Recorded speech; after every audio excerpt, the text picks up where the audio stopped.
দ্বিতীয় বিশ্বযুদ্ধের সময়কার এমন এক রহস্যময় কিংবদন্তি নিয়ে আজ আমরা কথা বলবো যা শুনলে অবাক হতে হয়।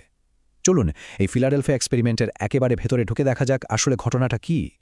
প্রশ্নটা খুবই সহজ, কিন্তু উত্তরটা শুনলে অবিশ্বাস্য মনে হতে পারে। একটা আস্ত যুদ্ধজাহাজ কি চোখের পলকে হাওয়ায় মিলিয়ে যেতে পারে? ভাবা যায়? এই একটা প্রশ্নই কিন্তু ফিলাডেলফিয়া এক্সপেরিমেন্ট নামের কিংবদন্তিটার একেবারে মূলে রয়েছে। তো সবার আগে চলুন সেই সেন্সেশনাল গল্পটাই শোনা যাক, যেটা কয়েক দশক ধরে মানুষের মাথা ঘুরিয়ে দিয়েছে, জন্ম দিয়েছে হাজারো ষড়যন্ত্র তত্ত্বের। গল্পের শুরুটা হচ্ছে ১৯৪৩ সালের ২৮ অক্টোবর। ভাবুন, দ্বিতীয় বিশ্বযুদ্ধ চলছে, চারদিকে তুমুল উত্তেজনা। আর ঠিক সেই সময়েই ফিলাডেলফিয়ার নেভাল শিপইয়ার্ডে গোপনে এমন কিছু একটার প্রস্তুতি চলছিল যা হয়তো ইতিহাসকেই বদলে দিতে পারত। আর এই অবিশ্বাস্য কাহিনীর একদম কেন্দ্রে ছিল মার্কিন নৌবাহিনীর একটা বিশেষ জাহাজ, নাম তার ইউএসএস এলড্রেজ। বলা হয় যে এই পরীক্ষার মূল উদ্দেশ্যটাই ছিল জাহাজটাকে শত্রুপক্ষের রাডারের কাছে পুরোপুরি অদৃশ্য করে দেওয়া। মানে এমন একটা প্রযুক্তি যা হাতে পেলে যুদ্ধের মোড়ই ঘুরে যেত। কিন্তু কিংবদন্তিটা যা বলে তা কল্পনারও অনেক বাইরে। যা ঘটেছিল তা অবিশ্বাস্য। জাহাজটা নাকি শুধু রাডার থেকেই গায়েব হয়নি, একেবারে সবার চোখের সামনে থেকে ভোজবাজির মতো উধাও হয়ে গিয়েছিল। আর গল্পের সবচেয়ে চমকে দেওয়ার মতো, মানে একেবারে মাথা ঘুরিয়ে দেওয়ার মতো অংশটা হলো এটাই, জাহাজটা নাকি টেলিপোর্ট করে। মানে এক মুহূর্তের মধ্যে শত শত মাইল দূরে ভার্জিনিয়ার নরফোকে হাজির হয়, আর তার কিছুক্ষণ পরেই আবার আগের জায়গায় ফিলাডেলফিয়াতে ফিরে আসে। এটা কি আদৌ সম্ভব? শুধু সাই-ফাই না, এই গল্পের সাথে কিন্তু ভয়াবহতাও মিশে আছে। বলা হয় এই পরীক্ষার পার্শ্ব প্রতিক্রিয়া ছিল ভয়ঙ্কর। জাহাজের নাবিকদের ভাগ্যে যা ঘটেছিল তা শুনলে শিউরে উঠতে হয়। কেউ নাকি জাহাজের ধাতব কাঠামোর সাথে একেবারে মিশে গিয়েছিলেন, কেউ হারিয়েছিলেন মানসিক ভারসাম্য, মানে পাগল হয়ে গিয়েছিলেন, আর কেউ তো চিরদিনের জন্যই হারিয়ে যান, কোনো খোঁজই মেলেনি। কিন্তু প্রশ্ন হল, এত অবিশ্বাস্য, এত রোমাঞ্চকর একটা গল্প, এর জন্ম হলো কিভাবে? এর পেছনে কি সত্যি সত্যি কিছু ছিল, নাকি পুরোটাই মানুষের বানানো? চলুন এবার একটু এর গোড়ার দিকে তাকানো যাক। মজার ব্যাপার হলো, এই পুরো গল্পের উৎস কিন্তু মাত্র একজন ব্যক্তি। তার নাম কার্লোস আলেন্দে। অবশ্য তাকে কার্ল অ্যালেন নামেও অনেকে চেনে।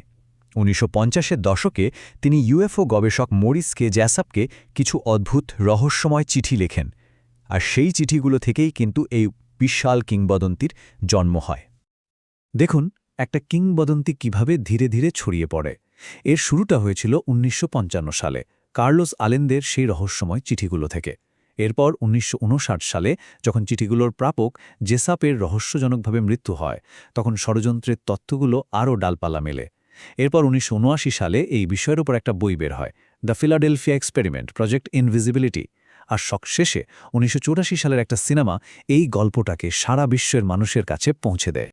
তো যারা এই ঘটনাটাকে সত্যি বলে মনে করেন, তাদের যুক্তিগুলো কি? তারা কি কি প্রমাণ দেখান? চলুন এবার সেই দিকটা একটু দেখি। দেখুন, যারা এটা বিশ্বাস করেন তারা মূলত কয়েকটা জিনিসের ওপর জোর দেন। ১. আলেনদের চিঠিতে লেখা খুঁটিনাটি সব বর্ণনা। ২. নাম পরিচয়হীন কিছু নাবিকের সাক্ষ্য, যারা নাকি প্রত্যক্ষদর্শী ছিলেন। ৩. তাদের মতে সরকার নাকি পুরো ঘটনাটা ধামাচাপা দেওয়ার চেষ্টা করেছে। আর সবচেয়ে বড় কথা, কেউ কেউ তো এর সাথে স্বয়ং অ্যালবার্ট আইনস্টাইনের ইউনিফাইড ফিল্ড থিওরির যোগসূত্র খুঁজে বের করেছেন। বেশ, কিংবদন্তির কথা তো অনেক হলো। এবার চলুন একটু বাস্তব জগতে ফেরা যাক। সরকারি নথি, জাহাজের রেকর্ড আর বিজ্ঞান এই ব্যাপারে কি বলে সেটা একটু খতিয়ে দেখা যাক। আর এখানেই কিন্তু গল্প আর বাস্তবের মধ্যেকার ফারাকটা একেবারে পরিষ্কার হয়ে যায়। একদিকে অদৃশ্য হওয়ার মতো এক অবিশ্বাস্য দাবি, আর অন্যদিকে এর পেছনে থাকা একটা সাধারণ বৈজ্ঞানিক বাস্তবতা, যার নাম ডিক্সিং। ডিগসিং জিনিসটা কি? এটা আসলে দ্বিতীয় বিশ্বযুদ্ধের সময় ব্যবহার করা একটা বাস্তব প্রযুক্তি ছিল। এর মধ্যে কোনো গোপনীয়তাও ছিল না। জাহাজের চারপাশে তার জড়িয়ে একটা চৌম্বক ক্ষেত্র তৈরি করা হতো।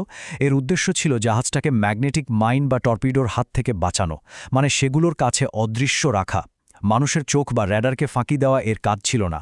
খুব সম্ভবত এই সাধারণ প্রযুক্তিটাকেই ফুলিয়ে ফাঁপিয়ে এমন একটা কিংবদন্তির রূপ দেওয়া হয়েছে। তবে সবচেয়ে বড়, মানে অকাট্য প্রমাণটা আসে খোদ জাহাজটার লগবুক থেকে, মানে জাহাজের নিজস্ব রেকর্ড থেকে। সেই রেকর্ড অনুযায়ী যে তারিখে ফিলাডেলফিয়াতে এই ঘটনা ঘটার কথা বলা হচ্ছে, অর্থাৎ ২৮ অক্টোবর ১৯৪৩, সেদিন ইউএসএস এলড্রিজ ফিলাডেলফিয়াতে ছিলই না। জাহাজটা ছিল শত শত মাইল দূরে নিউ ইয়র্ক বন্দরে। এরপর তো আর কোনো প্রশ্নই থাকে না, তাই না? মার্কিন নৌবাহিনীর বক্তব্য কিন্তু প্রথম থেকেই একদম পরিষ্কার। তারা সবসময় জোরালোভাবে বলে এসেছে যে ফিলাডেলফিয়া এক্সপেরিমেন্ট নামে কোনো পরীক্ষাই কখনো হয়নি। এটা একটা বানানো গল্প। এখন প্রশ্ন হল, যদি পুরো গল্পটাই বানানো হয়, যদি এর কোনো ভিত্তি না থাকে, তাহলে এত বছর পরেও এটা এত জনপ্রিয় কেন? মানুষ কেন এটা নিয়ে কথা বলে, কেন এটা বিশ্বাস করতে চায়? আসলে এর জনপ্রিয়তার পেছনে বেশ কয়েকটা কারণ আছে।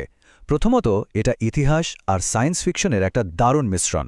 দ্বিতীয়ত, সরকারি গোপনীয়তা নিয়ে আমাদের সবার মধ্যেই একটা সহজাত সন্দেহ কাজ করে। এই গল্পটা সেই সন্দেহে ঘি ঢালে।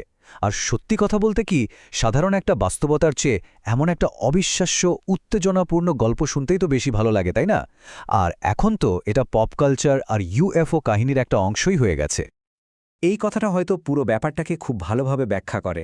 একটি ভালো গল্প প্রায়শই সত্যের উপর জয়লাভ করে। মানুষ অনেক সময় কঠিন সত্যের চেয়ে একটা রোমাঞ্চকর গল্প শুনতেই বেশি ভালোবাসে।